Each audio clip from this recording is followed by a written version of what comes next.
which is a group that does a lot of work. They're very active. I see their events going on all over the city. And you said you've traveled to different provinces across Canada, so it's great to hear that. I'll invite you up right now, and then I'll pray for you and get started.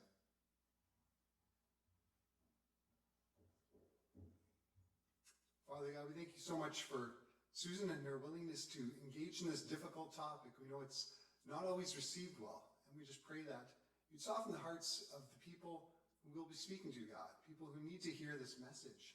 And we do pray for our culture, God, that's so quickly turned away from you and is getting more and more aggressive as times go on. We just pray that eyes will be open to see you in all your glory, God. In your name I pray. Amen.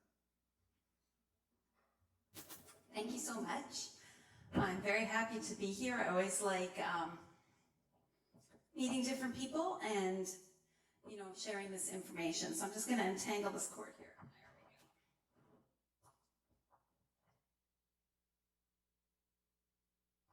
As Pastor Tim said, my name is Susan Penner, and I'm the Executive Director of an organization called Life Culture Canada.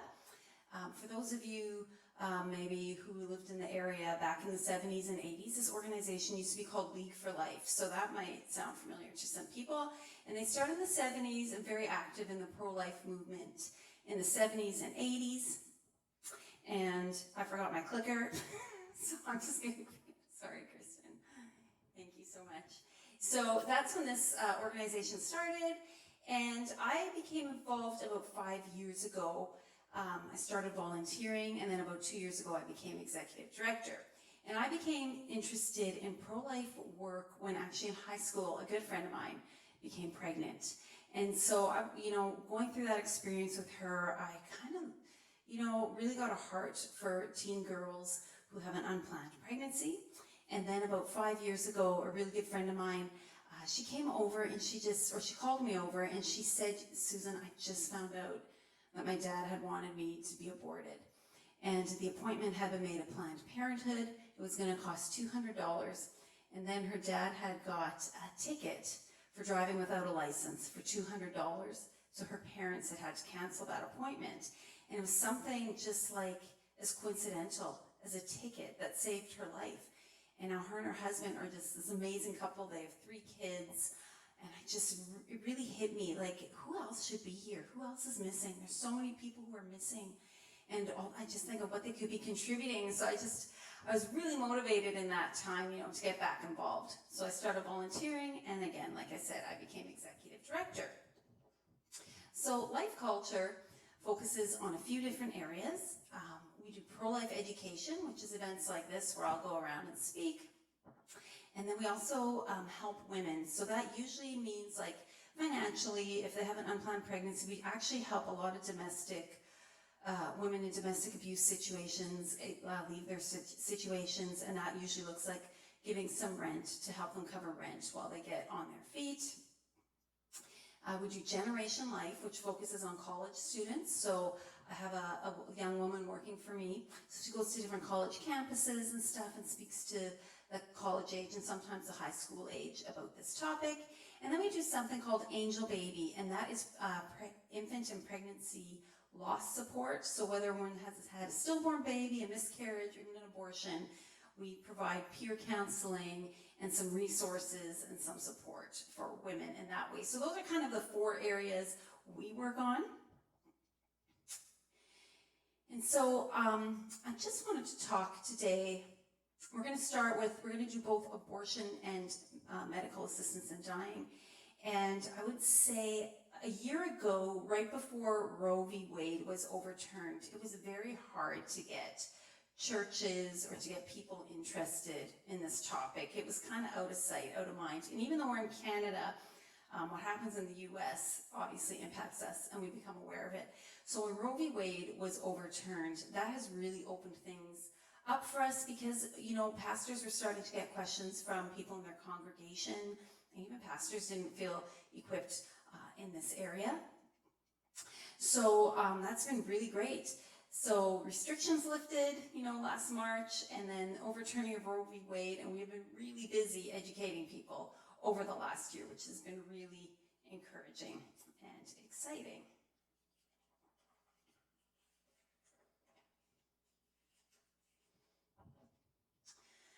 When it comes to abortion, Canada has 100,000 abortions a year, and globally, according to the World Health Organization, there are over 72 million abortions a year. Like, those are just staggering numbers when you think about it. It really is the greatest human rights issue of our time, but it's not acknowledged as such. So I think it's easy to assume that Christians are pro-life, yet at the same time, pastors don't generally talk about it. Like, 2/3 plus of Christians have never heard a pro-life message in their church or from the pulpit, right? So then pastors are kind of assuming that, you know what, people are, they're quietly pro-life, but that's not what is actually happening. So silence is leading Christians to form their opinions on social media, from celebrities, what they hear in the media. Further, when it comes to the church, this is most, I'll just make a comment about the stats I have. I use Canadian stats as much as possible. However, Canada deliberately does not collect very good stats on abortion. So I'll kind of just tell you when they're US stats and when they're Canadian stats. Most of them would be pretty similar, but just as a point of clarification. So this is a Lifeway study, these numbers from the US. That study showed that 4 in 10 women who had an abortion had attended church in the same month as their abortion. Only 7% had talked to someone at church about it, and 52% of church-going women who have had an abortion say no one in their church knows about it. So this is a really big issue even for the church, because in Canada, 1 in 3 women have had an abortion by the time they're 45. So there are women in our midst daily that we interact with that have had an abortion that we need to know about. So it's really imperative that we treat this conversation carefully and how we approach it, because it is such a significant thing. So yeah, this is a really significant issue for the church as well. So this presentation is going to be part history, part education, and then part, what can we do to support a culture of life. I'm briefly going to go over the history of abortion in Canada. It won't take long, but I just want to kind of let you know how we got here, and some of you may even know. So abortion was legalized in Canada in 1969 by the Liberal government led by Pierre Elliott Trudeau. So what he did is he set up a committee of doctors, and the women, if they wanted an abortion, they had to apply to this committee, and that committee would say yay or nay to the abortion based on, usually it was supposed to be if a woman's health was in danger. So that was the initial approval or legalization of abortion. In the early 70s, Henry Morgenthaler set up an illegal abortion clinic in Montreal. So he was arrested 3 times for setting up these clinics, but after the 3rd arrest, the Quebec government just stopped arresting him and, looked the other way. In 1975, a petition of over 1 million signatures, the largest in Canadian history, was presented to Parliament requesting the protection for the life of the unborn. You won't find this in any school textbook or part of the curriculum, even though this is still, to this day, the largest petition that was presented to Parliament. And think about it, that's not like online, somebody getting an email saying, hey, fill out this petition. These are small community pro-life groups collecting physical signatures in their churches, in their communities, centralizing them, like compiling them, and delivering them to Parliament. And it was just, ignored. So Henry Morgenthaler continued to open up abortion clinics, and when he opened one in Winnipeg in 1983, the League for Life responded with a petition of 36,000 votes in the free press at a cost of $50,000. So when you think about that from 83, think about what that would cost today, right, this petition? And again, those signatures were collected by hand and then typed out and sent to the free press. It was this whole separate section in the free press. And at that time, like pro-life groups did parades, set up floats for parades. They had walks, they had community groups, all these things. But that slowly, died out over the years. So in 1988, the Supreme Court struck down the existing abortion law as unconstitutional, saying that it interfered with a person's charter right to life, liberty, and the security of the person, which is ironic because the life, liberty, and security of the unborn baby, they ignored it for the baby. for the fetus. So this is known as the Morgan-Tyler decision, but this did not mean the courts endorsed the idea that there should be no federal legislation regulating abortion or protecting preborn children. It wrote that Parliament has a right to make a new abortion law. So the Mulroney government made 2 attempts at this in 1988 to allow for early term abortions, but not late. But it did not pass, actually, because of opposition from both pro-life groups and pro-choice groups. So pro-life groups wanted all or nothing, so that the law didn't go far enough, and pro-choice groups wanted no restrictions at all. So both sides did not approve or support this legislation, so it didn't pass. And then in 1990, the Conservative government under Brian Mulroney, they presented a bill to restrict abortion unless a physician found that a pregnancy threatened a woman's physical, mental, or psychological health. The bill passed in the House of Commons, however, it was defeated in the Senate. And today, none of the political parties represented in Parliament officially support drafting new abortion law. Canada is the only country in the Western world with no law. So today, abortion is the leading cause of death in Canada. This is just some perspective. 100,000 abortions a year, 81,000 people die by cancer in a year, and 51,000 people die by heart disease in a year. So that just shows the scope of the number of lives lost to abortion. Since it's been legalized, over 4 million babies have been aborted. Almost a third of Canadian women have had an abortion by the age of 45, and 1 in 5 pregnancies in Canada end in an abortion. So what is an abortion? Abortion is when a pregnancy is intentionally ended. If you see some of the rhetoric from the States coming now, they will say things like, if abortion is banned in the States, then women who need treatment for ectopic pregnancies or miscarriages, because some of the procedures are the same to treat, for an abortion and, miscarriage or an ectopic pregnancy. But intent is important. The intent of an abortion is to end the pregnancy, whereas the intent of an ectopic pregnancy or miscarriage is not to end the life. The life is already ended or would harm or endanger the mother. One of the challenges with abortion in our culture today is that there's a total lack of information and education on it. So if you look at classes on sensitive issues that kids take in high school, they learn all about birth control, but they don't know about human development or what happens during an abortion. And courses, let's say, on feminism, if you go to the university level, preach abortion as a pillar of equality. So we are told to blindly accept abortion, no questions asked. So we are left now in a culture where everybody supports it, but they don't necessarily know what's happening, or they don't know about the humanity of the unborn child. So I'm just going to attempt to bring some clarity to what abortion is and how it impacts women. I'm just going to go over this very briefly. I'm not going to be graphic or anything here. So in the first trimester, there we go. First trimester, majority are now done by the abortion pill. It used to be that, pro-choice advocates would say, we need to do abortion safely in the clinic or somewhere, so a woman doesn't do it on her own or not by herself. And meanwhile, isn't that what the abortion pill kind of actually does? Now, medication is given to a woman. She takes it at home, and told it's going to be like, a bad period or just like a period. The challenge is with this is, obviously the pain and how it goes varies from women to women. But what we are finding is that women are surprised that a little fetus comes out, right?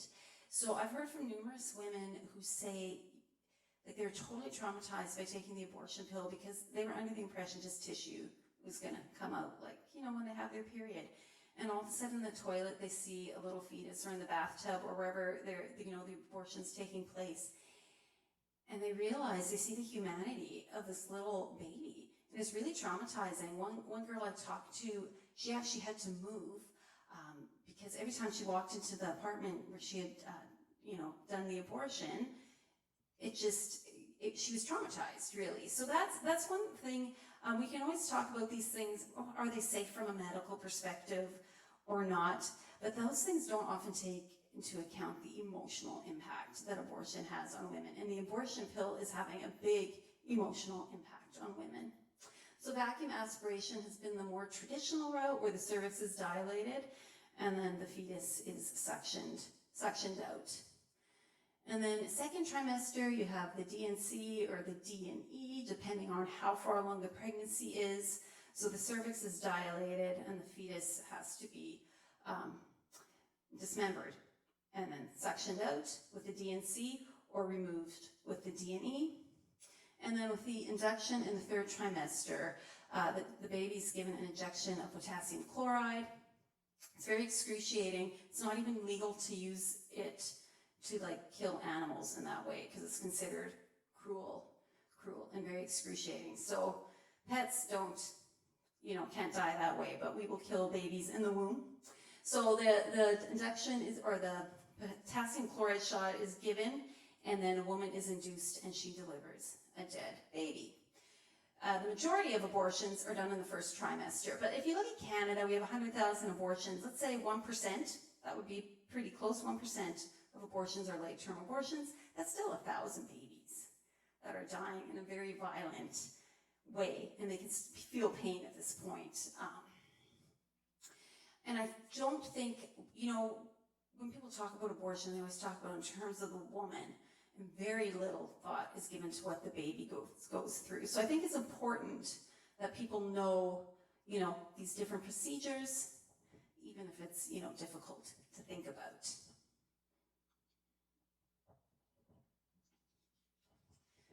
So in Canada, pregnancy is legal through all 9 months.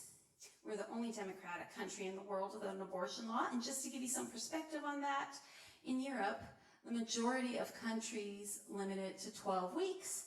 The UK is the most at 24 weeks, but it really shows how Canada is an outlier. But, this is just normal to us, so we don't realize kind of how far along we are, both with this and MAiD, but I'll get to that a little bit later.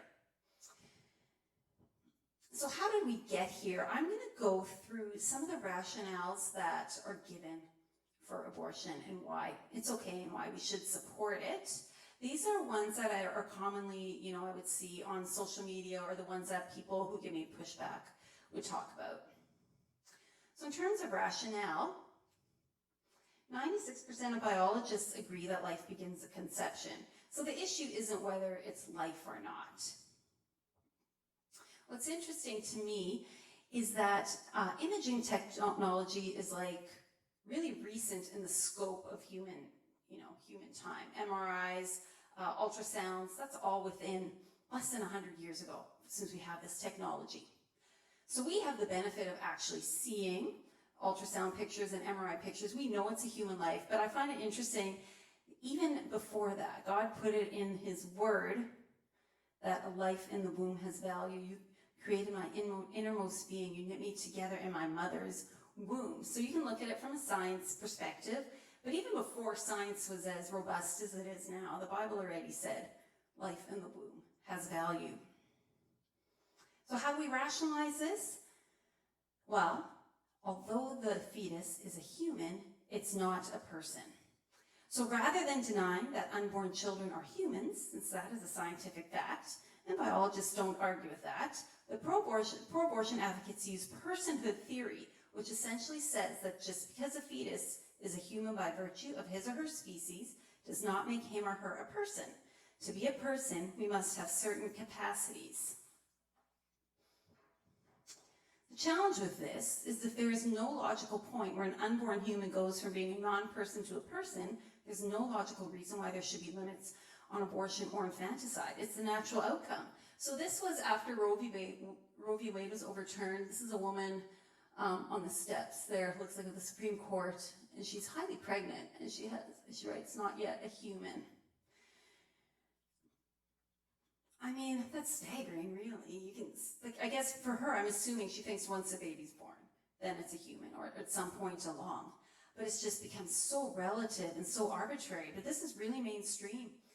Peter Singer, he's a philosopher, world-renowned philosopher from Princeton, Ivy League school, says a week-old baby is not a rational and self-conscious being, and there are many non-human animals whose rationality, self-consciousness, awareness, capacity, and so on exceed that of a human baby a week or a month old. The life of a newborn baby is of less value than the life of a pig, a dog, or a chimpanzee. So this is what's being taught in colleges by leading professors. So it's no wonder our culture is mixed up about this. And in places like California, and there's some other states too, they're pushing that even after the baby's born, if the baby dies or the mother chooses not to take care of it in the first 28 days of its life outside the womb, there should be no charges, no repercussions for that, right? It's infanticide, and they're really wanting to legalize infanticide in some states now. In other words, we are only a person when we have certain level of self-awareness. But here's the thing, what about people with intellectual disabilities? Or what happens as we go to older and maybe get dementia? So once the value of life becomes subjective, based on, let's say, self-awareness, it essentially becomes discrimination against those that don't meet some cognitive level. So personhood theory is it really is the foundation to be able to rationalize abortion. So we all hear my body, my choice. So the basis of the bodily autonomy argument is that if women are to have equality, they need to be able to control their reproductive choices, including the right to an abortion. First of all, this hinders the equality of women by supposing that in order to be equal to men, women must be like men, so not having to deal with fertility if it's inconvenient. But women are not honorary men. They are unique and distinct. Second, it assumes a woman's right to choose is more important than the right of the unborn baby, who is human but not a person. So I just want to talk about choice a little bit, and this is what I would tell, if I speak to high school students or college students as well. You have a choice to engage in sex. We know pregnancy is a natural result of sex. But if a pregnancy that does happen, there is a moral obligation to protect the human life that was a natural result of the choice. So the choice is whether to engage in unprotected sex or even sex at all, because sometimes protection doesn't work. That is the choice. Further, the my body, my choice argument takes it further by saying that men don't have a say in what a woman does with her pregnancy. No uterus and no opinion. This leads to two outcomes. So you have men who want their babies to be born but have no say, and men who want to have sex without consequences. When it comes to this one, there's a woman who's, we're in touch with at our organization. She said her husband, when he was in his 20s, his girlfriend got pregnant, and she wanted to have an abortion. He wanted her to keep the baby. Behind his back, she went and got an abortion. And she said it's like over 20 years later now, and not a day goes by that he does not think about this baby that he wanted to be born, and she said it's impacted his whole life, his grief for that baby that was aborted. Far more common, though, is men who want to have sex without consequences. Abortion is a vital birth control backup plan, and it abdicates men of their responsibility when it comes to child rearing and family life. What's interesting is, if you think about it, I don't even know why women don't want to hold men more responsible or more accountable. If you think about it, a woman is fertile 1, maybe 2 days a month. That's it. She can get pregnant once or twice a month. A man can get a woman pregnant every single day of the month. He's fertile every single day. And you have situations in our, we have a hookup culture where a man has more than one woman pregnant at the same time, and his two, maybe we don't even know how many babies on the go at the same time. And yet women are responsible, statistically 90% of birth control is purchased by women. Now if you think about that, for a woman to buy birth control, she has to make an appointment. If she's lucky enough to have a family doctor, she has to go to the appointment, she has to get the prescription, she has to go fill the prescription. These are hormonal pills. Bodies react differently. You have to try a few different pills. And then when the prescription goes out, she has to go back to the doctor, get the prescription refilled. Okay? It's actually quite an ordeal if you think about it. And then a guy can go to the grocery, go to any store really, and buy a condom. So it's really interesting to me if you just even look at it like that from a secular perspective. Why are women going along with this, right? Men should have more responsibility when it comes to this discussion. In my experience at Life Culture with the women we deal with, I can't think of one woman who would have had an abortion if the father of the baby had been supportive. Most of the time, at least the women who come through our doors, they would have had the baby if the father had said, yeah, we can do it, we can make this happen. What's interesting too is that a lot of women have children and they have an abortion, right? I always kind of thought, like, once you have kids, you would never have an abortion because you know how incredible having, a baby is. But there too, if the husband is stressed and feels like they don't have the finances, often they will go the abortion route, and it's really hard on women. So a 2017 study in the Journal of American Physicians and Surgeons found that almost 74% of post-abortive women admitted their decision was not free from even subtle pressure to abort. So we say it's a woman's choice, but they face a lot of external pressure. So while abortion is a main pillar of feminism, I would argue it's the oppression of women disguised as feminism. Abortion benefits men more than it benefits women. And then I want to talk about abortion is mercy. This is very common, where if a baby's diagnosed prenatally with a disease or something, abortion is encouraged. So this is the Canadian Paralympic team. We admire them. They're inspirational to us, with their disabilities overcoming and just being great athletes, right? However, the abortion movement would say that if there's a chance a baby would suffer from disability, poverty, or foster care, that is a legitimate reason to abort. So on the one hand, we celebrate diversity and we celebrate those who have risen out of difficult circumstances. And on the other hand, we are saying people in those circumstances should be aborted. I would venture to say that most of us wouldn't be here if we applied that to our own lineage, right? Somewhere down our line, there will have been somebody with a disability or poverty or foster care. And it's really short-sighted to end a life because of temporary circumstances. So in many countries, if prenatal screening indicates that there's even a chance of something wrong with the baby, mothers are encouraged to abort. When I was in Vancouver, I think it was in January, February, I spoke at Mission Fest there, I think it's called Mission Central, and a nurse was in the room, and she came up to me after, and she said that at their hospital, the week prior, they had done 2 late-term abortions, and one was done because they found out the baby had a cleft palate. So that was the only thing, and they ended up doing this late-term abortion.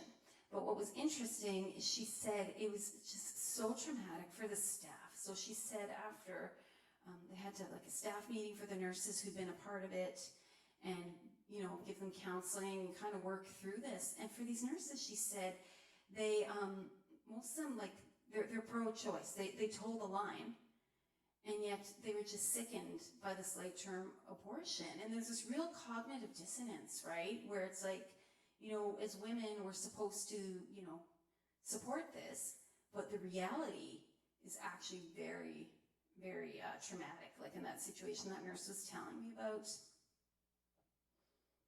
So the appropriate response to suffering is to eliminate suffering, not the sufferer. Medical advancement, allows us to treat with babies while they're still in the womb. So many things can be done to help them if they're diagnosed with, some sort of congenital defect, let alone after they are born. And in terms of poverty and foster care, there's social programs to help. And,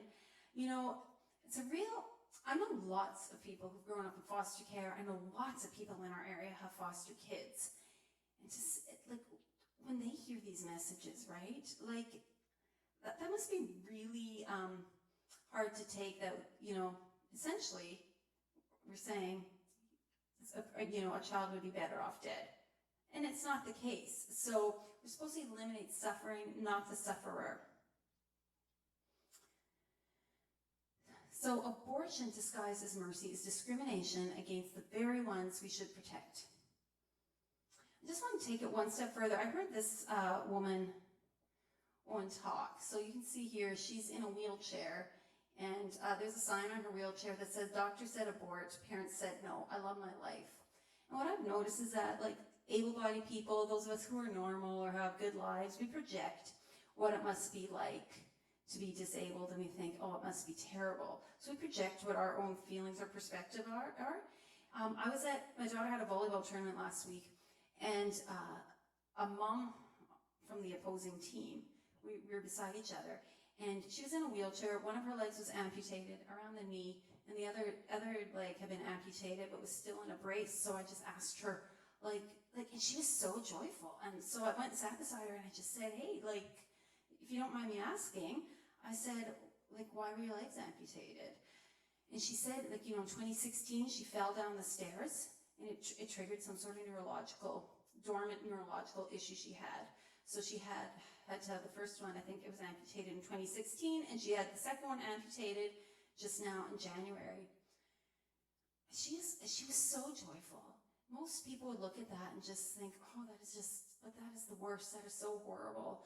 But she was sitting there crocheting bags for whoever she was making these bags for. And she said, yeah, it's a little bit harder to get around, but man, I'm just so grateful to be alive, right? And I'm like, that is just, in the line of work I do, to hear that perspective is just amazing.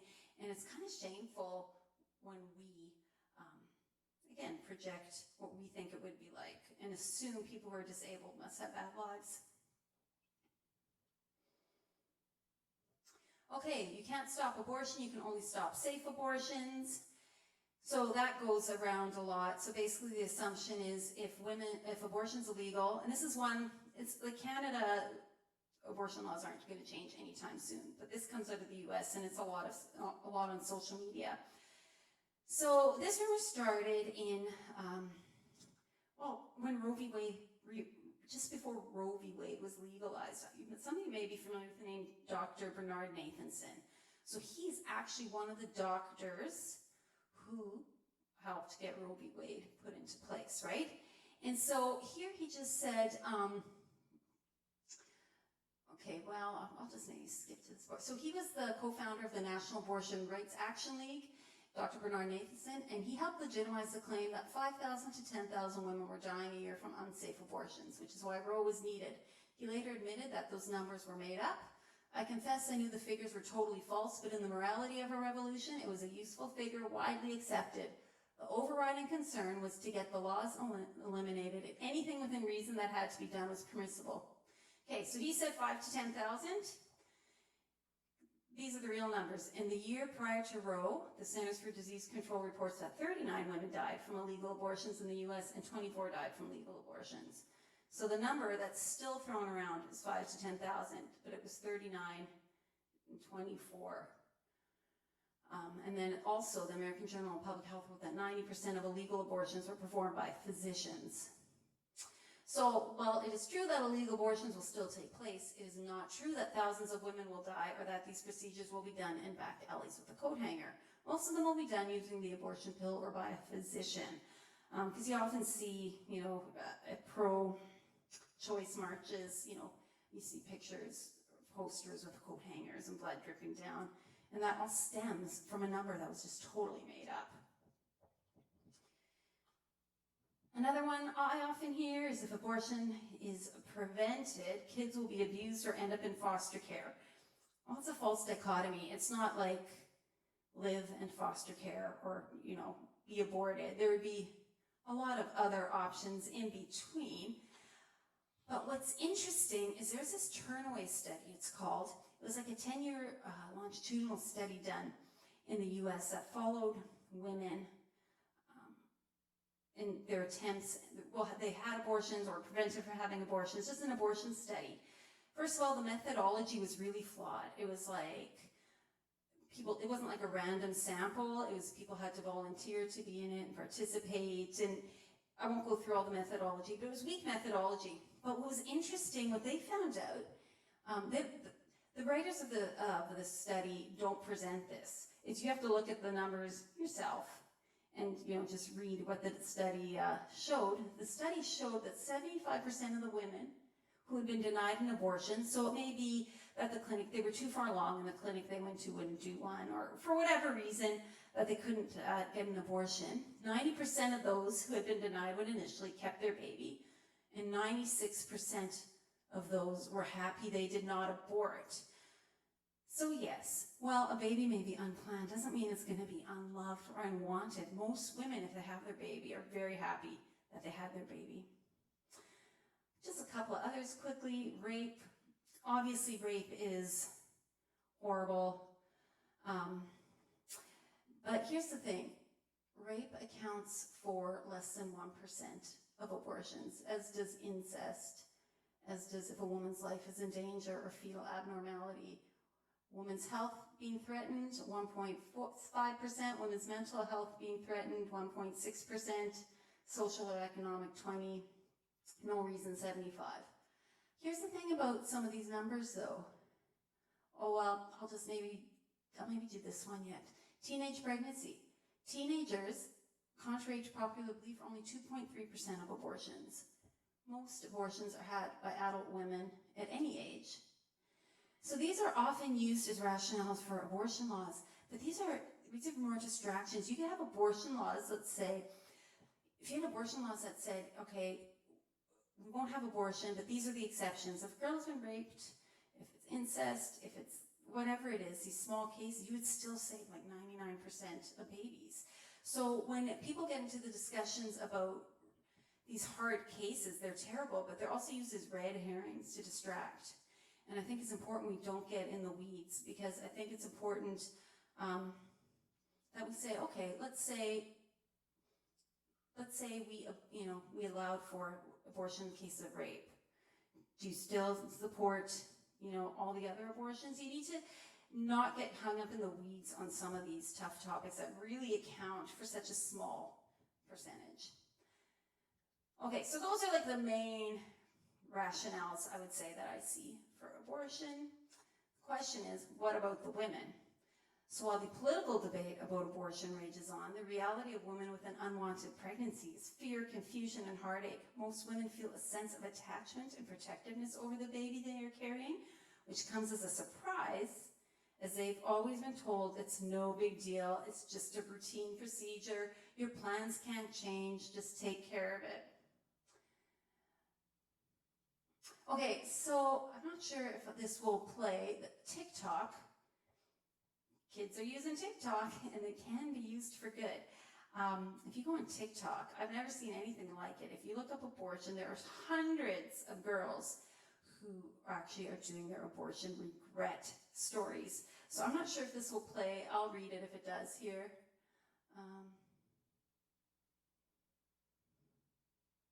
Okay, well, there's this TikTok, and the girl is talking about how hard her abortion was, and it was just, she goes through all that in this little video. And when, oh, you can get it? Okay, so things I learned were hard after thinking an abortion would be easy. It might not be playing. Okay, anyways, so when I downloaded that video, there had already been 4,500 comments on this TikTok video, and I just want to read a few of the comments. 5 years since mine, and I still grieve something that I 100% know I didn't want at the time. I cried watching this. You are not alone. Thank you for making me feel less alone. People really don't understand the pain and guilt felt after going through this. I had one 4.5 years ago. The postpartum depression, the grief, the trauma, it doesn't go away, but it gets easier. I can relate to this. I had an abortion, didn't tell anyone for a year. The physical pain was the worst I ever, there's 4,500 at the time I downloaded this. I have dozens of videos like this from TikTok, and there's just comment after comment after comment from girls who've gone through it. And I mean, how can we not care about women in this topic when we read that? Even if people don't care about the babies, if they even don't think the baby doesn't have value, how do you not care about what all these women are going through? And then on Twitter, there's something called Shout Your Abortion. So the point of this Shout Your Abortion campaign is to normalize abortion. So the point is, people share your abortion story, how it's no big deal, let's celebrate it. So I just wanted to read a couple of these. Up until the pregnancy passed, I was very pragmatic and detached from the entire situation. I approached it in a very emotionless and clinical way. Nobody warned me about the grief and loss I would feel afterwards. I've cried every day since, and it's so confusing and overwhelming. I have no regrets whatsoever. I don't feel guilty because I truly believe people are entitled to decide what happens to their body. I thought all I would feel is relief, but I feel sadness too, etc. And this is another woman, I still cry when I think about any of this almost 6 years later. I've coped this long by not thinking about it. I never got to grieve in the way that I would have liked to be able to. I experienced so much fear, as well as physical, psychological, emotional distress. My heart aches for my younger self that had to go through this without ever fully grasping how this would impact me for the rest of my life. My family still does not know. And then she goes, I stand by my choice. I cannot imagine my life any other direction. So there's this real cognitive dissonance again, where it's like, this is the worst thing, it was horrible, like it's still like can hardly deal with it, but I stand by my decision, because as women, we're not supposed to go against, we're supposed to toe the line when it comes to abortion. One woman told me, like, she needs abortion to be okay. Like, if the laws would change, like, she wouldn't be able to deal, because for her, that would mean she did something wrong. Like, so she needs it to be legal, she needs it to be okay, because she wouldn't be able to cope otherwise.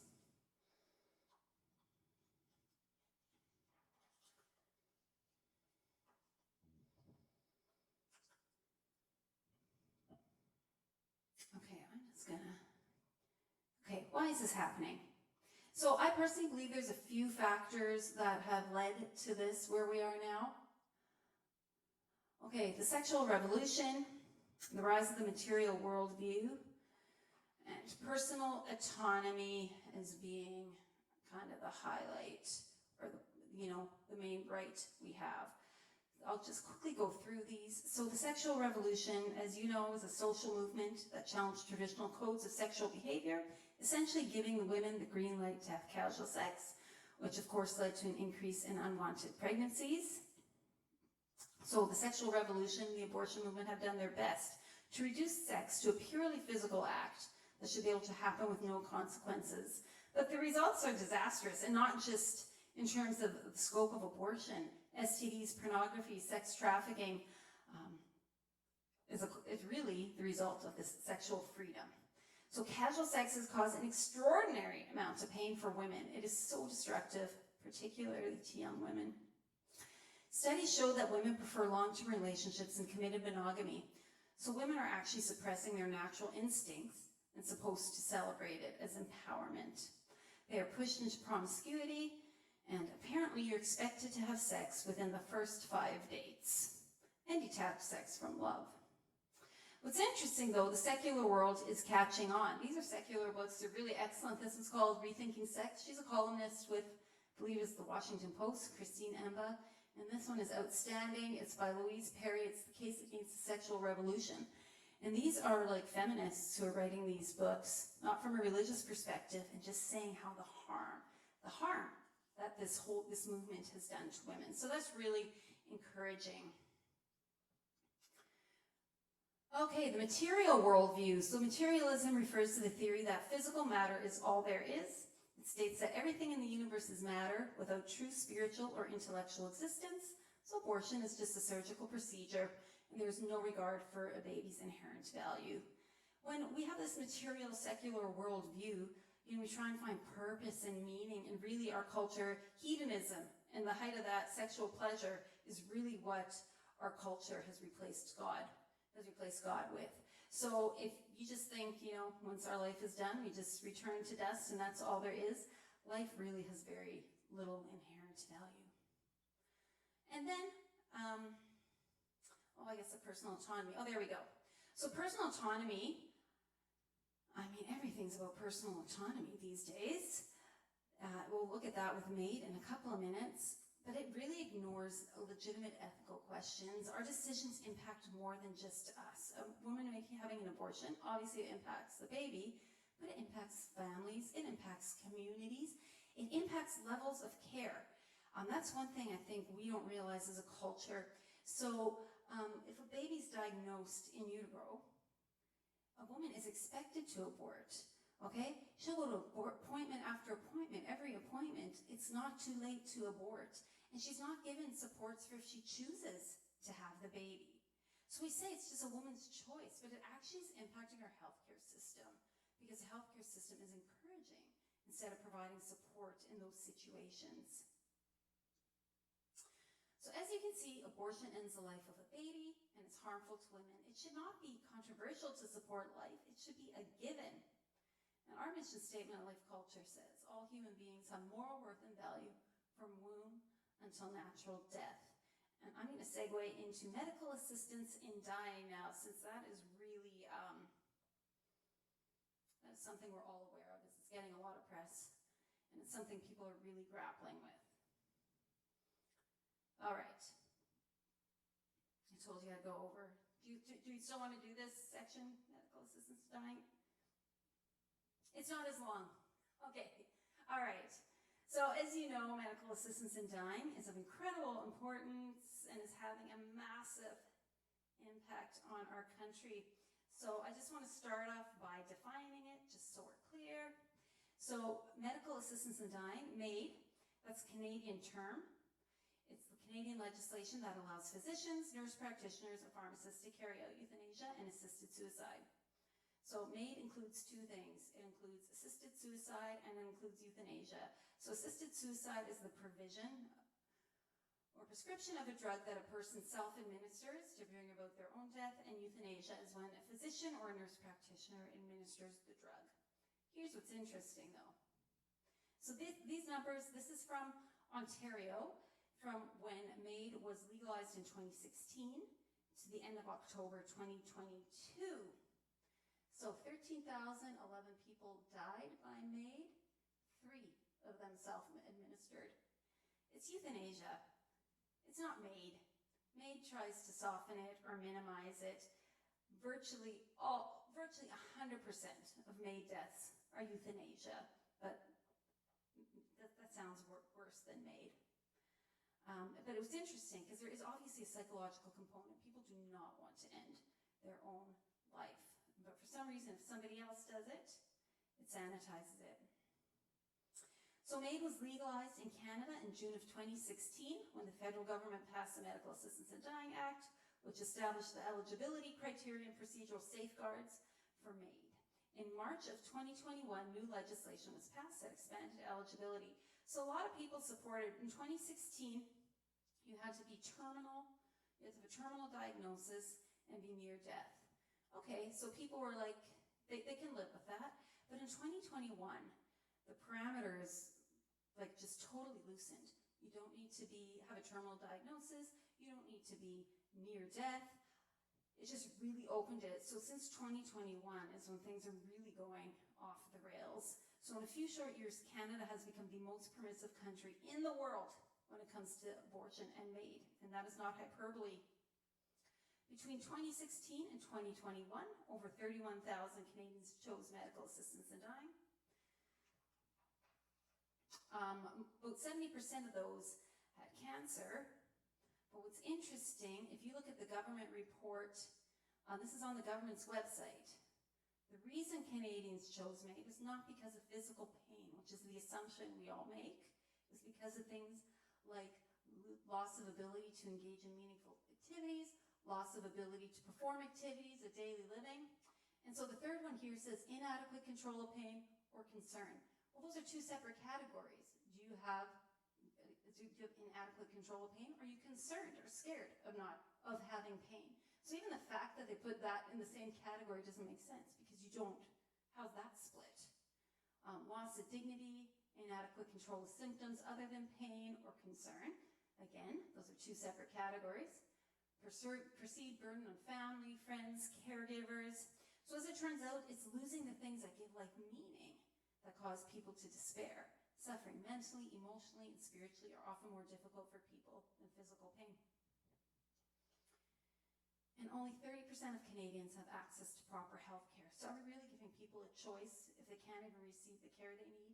And by palliative care, I don't mean like the last 3 weeks of hospice care. Palliative care should start at diagnosis.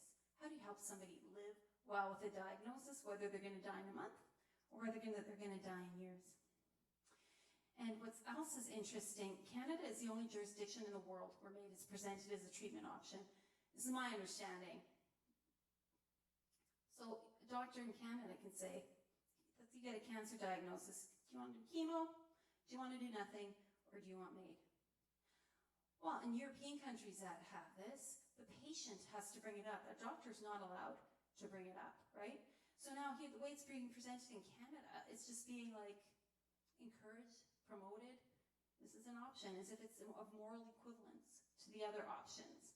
So that really is quite different, and I think that's one of the big reasons it's so popular. I have so many stories. It's interesting. In Vancouver, again, a gentleman came up to our booth, and he was just really emotional. His brother had died by MAiD 2 weeks prior, and none of the family knew he was going to do it. And that's thanks to the 2021 legislation, because what else that did, prior to the 2021 legislation, your witness to sign off that you're going to choose MAiD had to be like a family member or somebody close to you. In 2021, it changed so it can be a medical professional. So a nurse at the hospital can sign off, right? So there's literally situations where somebody is dying by MAiD and nobody in the family is aware. And this man said to me, like, how is it that doctors or nurses who've known my brother for a month or two, or for just a short time, can be allowed to go ahead with this when a family who's known him his whole life has no say?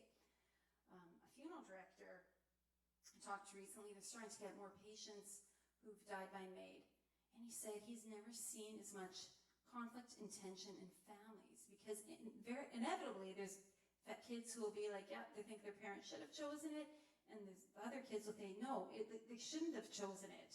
So again, it's personal autonomy, and yet it's impacting level of care in the hospital, right? Because, it's just being, this is a treatment option, and that saves lots of money.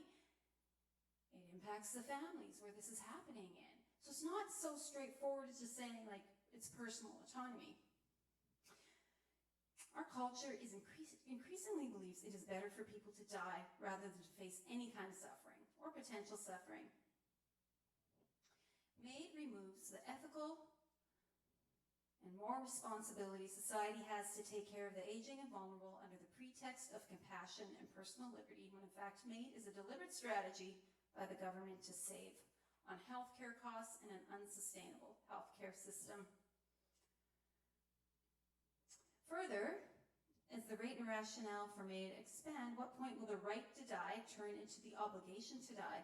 Will somebody be encouraged to die by MAiD to free up a hospital bed for somebody who has a better chance of survival, or to donate their organs? So there's a stat now, there's a global stat of the number of organ donations that have been donated by people who've died by MAiD. And of global organ donations of people who've died by MAiD, Canada makes up 50% of them. Like, they're tracking this stuff, right? So, oh wow, if you choose this now, we can use your organs and you can save 13 people. So it's being presented as this altruistic kind of option. It's really, it's really ethically dicey, I would say. So just to put into perspective how out of control MAiD is in Canada, consider this. MAiD, or it would be called euthanasia, or whatever they call it in California. California legalized euthanasia in 2016. Actually, in California, I believe it's assisted suicide. I believe the patient has to self-administer. So in 2016, they legalized it. They have the same population as Canada, around 39 million. In 2021, 486 people in California died by MAiD. 10,064 people died by MAiD in Canada. So that just shows, like, same time, it was legalized at the same time, same population, and it just shows how aggressive Canada is compared to California, which is known as a fairly progressive state. So why is this happening? Again, the material worldview. If we just return to dust, or if this is all there is, our lives don't really have value. Universal health care, it saves money. It saves the government tons of money. And the whole personal autonomy. But again, with personal autonomy, people aren't receiving the level of care they should receive because, why don't you choose MAiD? And my point is not that we should try and keep people alive indefinitely. We shouldn't over-medicalize people. I think over-medicalizing people is also a huge issue in our culture. But people should be allowed to die comfortably and naturally. We don't need to try and keep people alive indefinitely in really invasive ways. So that's not the argument here. But the argument is, how do we give people good quality of life and keep them comfortable while they die naturally? As Christians, we're supposed to speak for those who cannot speak for themselves, for the rights of those who are destitute, speak up and judge fairly, defend the rights of the poor and needy. We are called to do this. So what can Christians do to support life? Honestly, I think it's pretty basic. We're just supposed to care for others, care about women, care about babies, care about the elderly, care about the sick, care about post-abortive women. Don't just pretend to love others. Really love them. Hate what is wrong. Hold tightly to what is good. Love each other with genuine affection and take delight in honoring each other. Like, our culture is just so lonely and so isolated and so lost. There's so much opportunity just for us on this basic relational level to connect with people. Not treat them as projects, but genuinely care for them. I think we need to recognize we are foreigners here. I think sometimes in the pro-life movement, it's been very dogmatic and angry, and we're going to dig in our heels and demonize the other side, and I don't think that's the right approach. The Bible tells us we're foreigners, and if we're foreigners, we go to a new country, move to a new community, start a new job, go to a new school. We don't storm into the place and demand that everybody listen to us and that we're right. I think we need to be persuasive and nuanced. And just, have reasonable conversations and not be so, angry maybe about it. I think we need to support incremental gains. Traditionally, the pro-life movement, it's all or nothing. I think it was 2016 as well, there was a NDP MP in Ontario who wanted to change Ontario's health code or health legislation that if a baby was diagnosed in utero with Down syndrome, the parents had to wait 48 hours before choosing to have an abortion or not. And in that 48 hours, they had to be given resources. Because she was noticing Down syndrome babies were being discriminated against. Well, instead of supporting this legislation, saying, hey, this is a great step in the right direction, there was pro-life groups who were saying, nope, it's all or nothing. All Down syndrome babies deserve to live. Well, yes, we know that's true, but this is a step in the right direction. This is an incremental gain. So I think we need to find ways that we can support, good legislation, regardless of political party or whatever, that improves things, that is pro-life without necessarily explicitly being pro-life. Reach one person. This is interesting. I think we get overwhelmed by the scope of abortion and even MAiD now. Joseph Stalin is reputed to have said that the death of one person is a tragedy, the death of 1 million is a statistic. Mother Teresa said, if I look at the mass, I will never act. So if those two, agree on a comment, I think it's something we could, take a second look at. And basically the point is that as the number of victims goes up, so does the motivation just to push our feelings of sympathy down. It's just overwhelming. So in other words, if we see multiple victims, we turn our emotions down in fear of being overwhelmed. And I think we just need to go back to focusing on one person. And I think it's really hard in our social media world, especially for younger people, because you're supposed to be an influencer. How many likes, how many views, how popular you are on social media. We've just lost sight of how reaching one person is really super important. And then recognizing extremes. So there's a lot of people who, would not be pro-life. They're really passionately pro-abortion. And, we get some pushback. And some of it's not very nice. But the average person, most people can have a reasonable conversation about this. So let's not get hung up with fighting the extremes. This kind of goes back to that whole we're foreigners in the land. Let's have reasonable conversations with people about this. Okay, I just want to quickly, this is just a minute. What can the church do to support life? What if the very thing the church has been silent about is the very thing that could revive the church? If you think about it, when I've read, Roman history, and when Jesus came during Roman times, what the church grew and what separated Christians was they were taking care of discarded babies. Infanticide, abortion, that's nothing new in the course of history. Christians were taking the babies that were discarded in the gutters. They were taking care of the disabled. They were taking care of the elderly. And this drew people to the church, this drew people to God. And right now it seems like churches, like, they don't really want to touch this. They don't want to offend anybody. They don't want to hurt people's feelings. They don't want to lose their charitable tax status, whatever it is. They don't want to touch this. And this is really similar in terms of what, really was a catalyst for the church back in Roman times. It's just some ideas. Put a sanctity of life statement in your statement of faith. Talk to staff and volunteers. I know strong pro-life pastors who have hired staff members who are pro-choice, and they didn't even realize that when they hired the person, right? Didn't come up in the part of the interview, they just assumed. So that's something to give some thought to. Preach a message to it, talk to your kids and youth about it, commit to an annual day of life. So the future of the pro-life movement is churches, individuals, and small groups changing hearts one at a time. Ordinary people making a difference to create a culture of life. In closing, I just want to read a beautiful statement on the sanctity of life that a church my friend goes to has. And I'm going to end with this. It says, "We believe that all human life belongs to God. Each person is created in the image of God and ought to be celebrated and nurtured. Because God is creator, the author and giver of life, we oppose all actions and attitudes which devalue human life.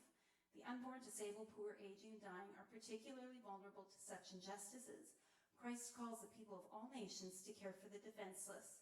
God values life highly. Ultimate decisions regarding life and death belong to God. Therefore, we hold that procedures designed to take life, including abortion, euthanasia, and assisted suicide, are an affront to God's sovereignty. We esteem the life-sustaining findings of medical science, but recognize that there are limits to the value of seeking to sustain life indefinitely. In all complex ethical decisions regarding life and death, we seek to offer hope and healing, support and counsel in the context of Christian community." So that was way longer than I was supposed to go. I knew it would go longer. But I just want to thank you so much for coming. And then we're going to have a Q&A. Do you want me just to stay up here, and if somebody has a question, just go ahead and ask? There's a microphone up here if anyone has a question. But I'll get started. Okay. I just want to know, what is something that Life Culture is doing, some practical things that you guys are doing? Because I know you are doing some interesting projects to help in the pro-life movement. Well, one of the things we recently did is we supported a Hope's Cradle. It's a safe surrender site for infants. So if a mom, I think it was in 2021, a baby was found in a dumpster in Winnipeg. And for every baby that's found, there's many that aren't found, right? So this Hope's Cradle is an anonymous place where a mom can come and place the baby, and they won't try and find her unless the baby's been abused. So it's to save the life of a baby. So we put that, the Landmark Fire Station, community in Landmark, agreed to do it. We thought that was a good location because it's between Steinbach and Winnipeg, and there's within an hour, there's the majority of the population of Manitoba. So that is something we have done. We do a lot in terms of helping women, whether it's diapers or rent or, those types of practical things that women need. We aren't pregnancy crisis where we offer counseling and stuff like that, but we offer support for women and single moms and domestic abuse. So those types of things are practical things we're doing. They are, the EMT, emergency services, comes, and then they bring the baby to the hospital, and then Eastman CFS is called, because that's in the catchment where Eastman CFS is. And then we're hoping, in Manitoba, adoption laws you can barely adopt. It's hard to adopt a child, but we're hoping the baby gets placed into a permanent home. We helped, there's a girl, a 19-year-old girl, I think she was 19. Anyways, she just came out of the foster care system and she had a baby, and she really didn't want her baby to go into the foster care system. So she was trying to take care of it, and she realized she couldn't. And then the person who was walking alongside her contacted us and asked if we knew of any families that would, want a baby. And we haven't, I know lots of families who do.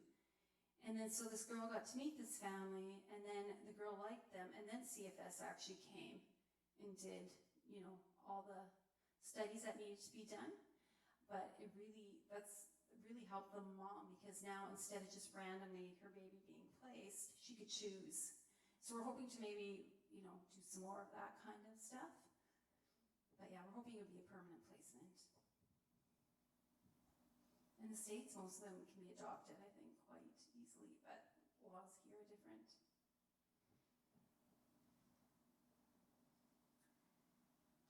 Anybody else have a question? What would a day of life look like at a high school? Oh, sorry. Go ahead. At a high school? Yeah. You called it a day of life, I think. Yeah, at a church though.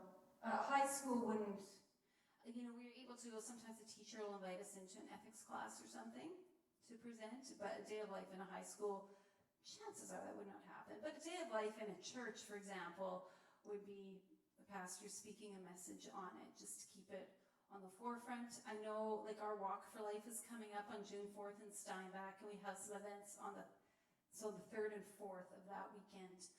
We're doing some events and hoping that people will get involved with that. Go ahead. So it's a question that's related to something that I had taken in school. A hematology professor was talking about a disorder of thalassemia, and to treat it, it's $30,000 a year for medicine. And he said what he advocated is when a child is born, they test for all kinds of different things from the blood, and thalassemia is one, and then he is promoting a postnatal abortion based on your man Peter Sanger that you were speaking of, and then he was saying that it's far more economically advantageous for us to have a $300 abortion that takes care of the problem once, as opposed to $30,000 a year for the life of this person. And I was saying, afterwards I was talking to him, and I'm saying, well, there's a value of the life, and the value that the person is able to put into things. We need to work with that equation too. And he was saying that the value is zero of a thalassemia patient. And I'm just looking to see if you had any better way to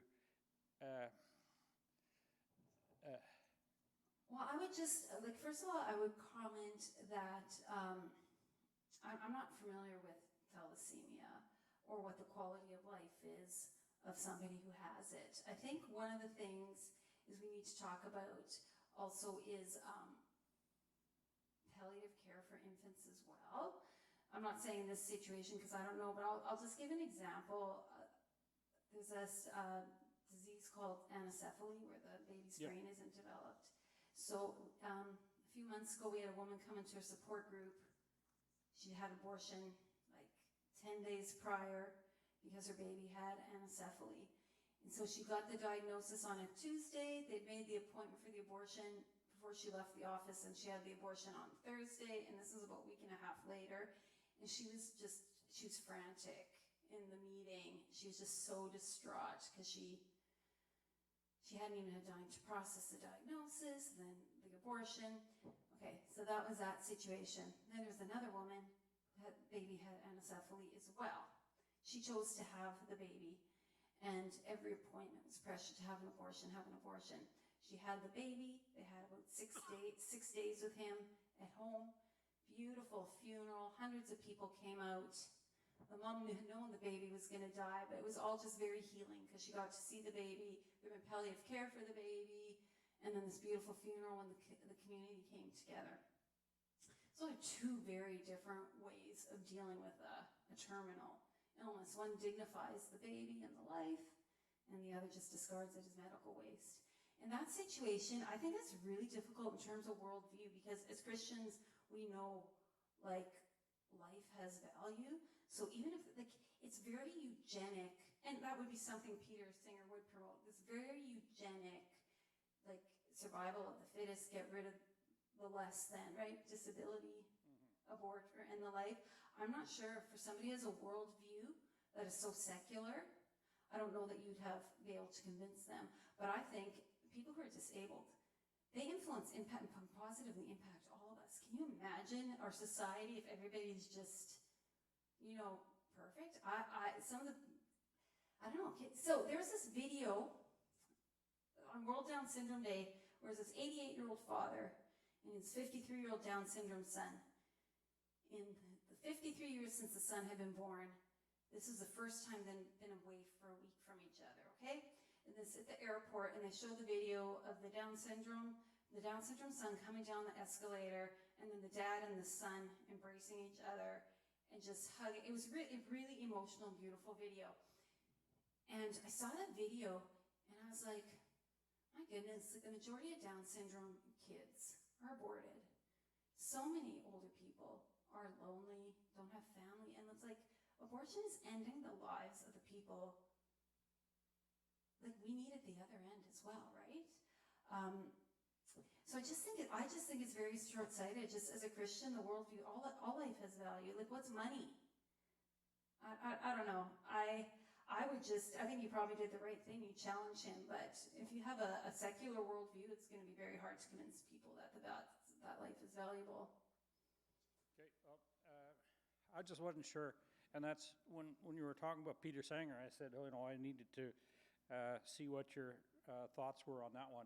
So specifically, this condition, what it is it's an iron processing disorder. You take iron in, and it needs to be excreted from your body, and it can't be. So what's happening is you take medicine that allows the iron to be excreted. So if you take that, then you have full functionality, and nobody would know that you have this condition, except you're taking the pills. Yeah, and you live a regular. Insane that you would. To me, it's insane that you would like post-birth abortion. That just seems insane to me. I would spend $30,000 a year for my kids to have be alive. It's just, I don't know. Life has value. Yeah, and I was saying that they're able to fully function, and you can get $30,000 of value out of them in doing things for others. That's one of the things that I was saying. The other thing that I was going to mention was in 2008, my mother had a fairly significant stroke in Fort Francis, and the doctor was saying, "You want to be treated?" And she was going for level 4, full heroic measures. And he said, "Well, if we do nothing, then it's going to ease your boredom and suffering, and you'll be out of here, and you don't have to worry about this stuff." And the recovery, the physiotherapy that's coming after your stroke, it's going to be hard. And if we just don't treat you, you're out of here, and you don't have to put up with that. That's terrible bedside manner. Oh my goodness. Well, I had a talk to that doctor about that, and he did turn out to be my father's doctor when the other one was saying that a blood pressure of 220 over 110 was normal. And my father had a whole series of minor strokes. My father got transferred to him because he was taking care of him in the hospital, and he took over his care in the nursing home. And he was not somebody that I would entirely agree with, but he was better than the doctor that my father had originally. And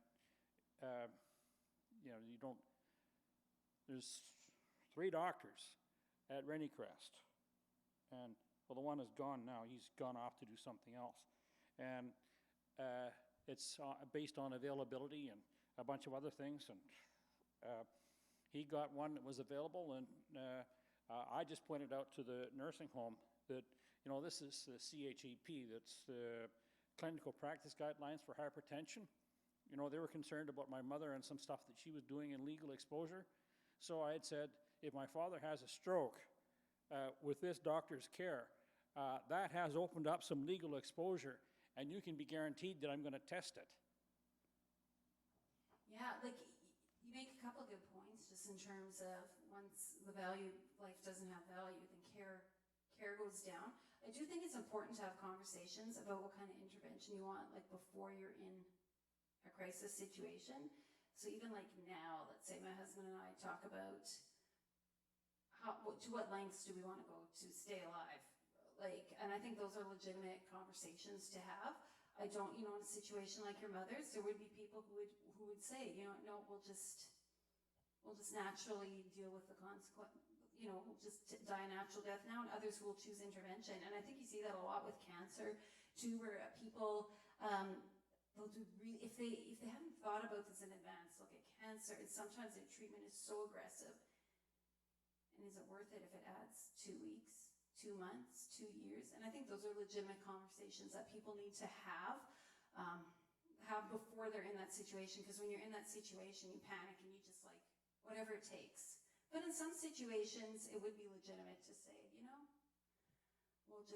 I'd like the best quality of life I can have till I go. So. I'm hearing that, and it's everywhere, and besides here, but the bottom line is that life begins at conception, and to abort is murder, and all that sort of thing. I feel like there is something missing sometimes, and that is the will of God, that children are a blessing, that we're to multiply the earth. When we were growing, well, the people just ahead of us, the generation ahead of us, it was all about overpopulation, and so most of the people in the church had 2 children only. And it's like, where's the fear of God and trusting God for the consequences of having a large family, for example? All that conversation is the fear of God and his desire to raise children. The Population Bust was the book there in the 70s. We're going to be overpopulated. Everybody's going to die by famine. It's going to be terrible. And here we are. It was supposed to already happen now, but it hasn't happened, obviously. But the author was on the... being told now, so that's so interesting. Yeah, it is interesting. So, but really, if you look at the world's population now, depopulation is a bigger concern too, right? I think you make a really good point, and I think women with the feminist movement, and feminism is equality of men and women. I agree with that. So Kate, I'm a feminist. But the feminist movement in different waves have just made, they've made having children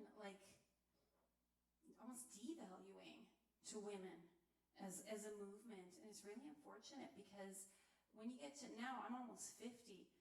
When you get to this side of things, it's family and kids and those relationships are what matter. But by the time people get there, they realize, it's too late, or they realize they should have done things differently. And I agree. I think it'd be awesome.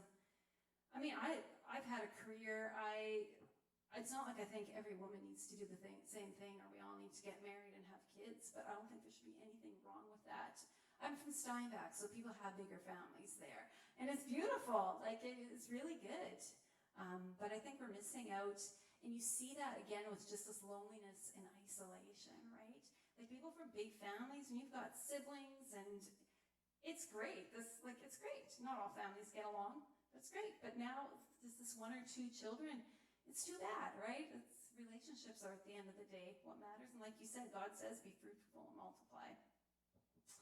I think that's good. But yeah, that Population Bust book did a lot of damage. It's interesting. I just watched a documentary called One Child Nation, and it was on the one-child policy that was in China from 79, I think, to 2015. And it just showed, oh my goodness. First, this forced abortions, sterilizations, human trafficking. It was horrible, but what was really interesting is how the propaganda piece surprised me.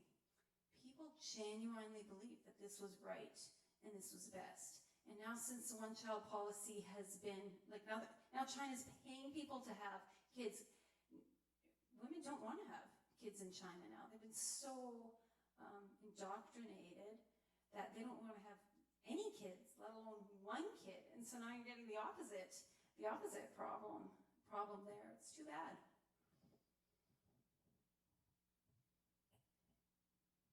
Is there any other questions? There's a few resources. We've got a stats sheet on abortion and MAiD. We also have this postcard that you can send to the Minister of Health. This is about MAiD. It says, give care, not MAiD. Postage is free. You can just write a little note on there if you want and drop it in the mail just for a bit of advocacy. It's good to just remind them that there are actually people who don't agree with what's going on, and there's just a few other things there if you're interested. Thanks so much, Susan. Let's give her a round of applause.